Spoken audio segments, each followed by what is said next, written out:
দর্শক, খুবই একটা ভয়ঙ্কর তথ্য পাওয়া গেছে। আরাকান আর্মির হামলায় নাফ নদে শত শত রোহিঙ্গা নিহত। খেয়াল করছেন? মানে এখনো যেই রোহিঙ্গারা আছে রাখাইনে, যখন নাকি দখল করে নেয় রাখাইন এবং তাদেরই দখলে এখন আরাকান আর্মি, তখন তারা নির্যাতন শুরু করে রোহিঙ্গাদের। কারণ রোহিঙ্গাদের একটা অংশ তারা মিয়ানমার সরকারের পক্ষে যুদ্ধে নেমেছিল, ফলে আরাকান আর্মিরও টার্গেট হয়। কি দুর্ভাগ্য! 8 বছর আগে যখন তারা বাংলাদেশ ছাড়ে, তখন ছিল পুরো আরাকান আর্মি মানে চাপে, তাদের অত্যাচারে, ব্যাপক ধর্ষণ, নির্যাতন এবং হত্যার মুখে তাদের সমস্ত গ্রাম জ্বালিয়ে দিয়েছিল মিয়ানমার সরকার, তার বাহিনী, জান্তা বাহিনী। আর এবার তারা মিয়ানমার সরকারের পক্ষে অংশ নিয়ে তারা দ্বিতীয় দফা অত্যাচারিত হলো। লক্ষাধিক, যেন প্রায় দেখবেন যে বলা আছে যে সীমান্তে লক্ষাধিক মানে রোহিঙ্গা অপেক্ষা করছে যে তারা বাংলাদেশে ঢুকবে। ইতিমধ্যে অনেকে 2, 4, 5,000, 10,000 বা আরো বেশি, সম্ভবত 1 লাখ, 1.25 লাখ ঢুকে পড়েছে। তারা আরো অনেকে বাকি আছে। সেই রোহিঙ্গারা যখন নাকি নদী পার হয়ে ঢোকার চেষ্টা করেছে, ঠিক সেই সময় তারা ড্রোন আর্টিলারির হামলায় সেদিন শত শত রোহিঙ্গা নিহত হয়েছিল।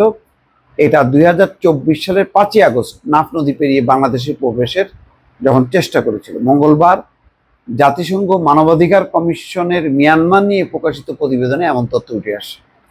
এখানে বলা হয়, রাখাইন রাজ্যে 2023 সালের নভেম্বর থেকে সংঘাত বাড়তে থাকে, যা সেখানে বসবাসরত রোহিঙ্গা সহ সব জাতিগোষ্ঠীর নিরাপত্তার উদ্বেগ সৃষ্টি করে।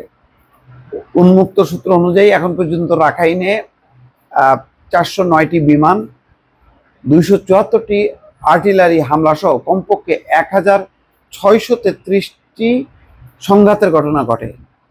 নির্ভরযোগ্য সূত্র বলছে কমপক্ষে 374 বেসামরিক নাগরিক হতাহত হয়।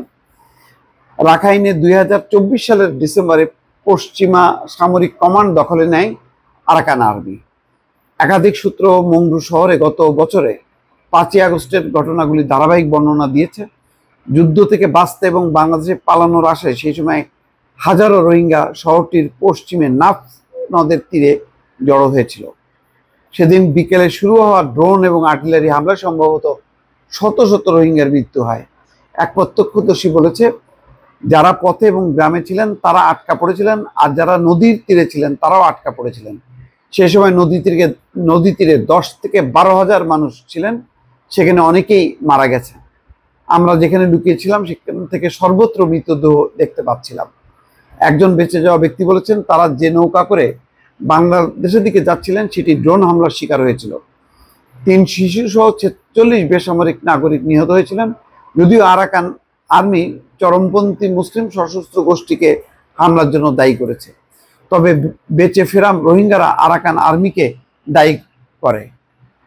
তারা জানিয়েছে হামলাকারী ড্রোনগুলো আরাকান আর্মির নিয়ন্ত্রিত এলাকা থেকে এসেছিল, সেখানে সামরিক বাহিনী উপস্থিত ছিল না। 6ই আগস্ট পালিয়ে যাওয়াদের উপর ড্রোন হামলা অব্যাহত ছিল। একজন বর্ণনা করেছিলেন তিনি 50 জন নিয়ে একটি নৌকায় ছিলেন, এখানে একটি হামলা চালানো হয়, এতে 4 শিশু সহ 38 জন নিহত হয়।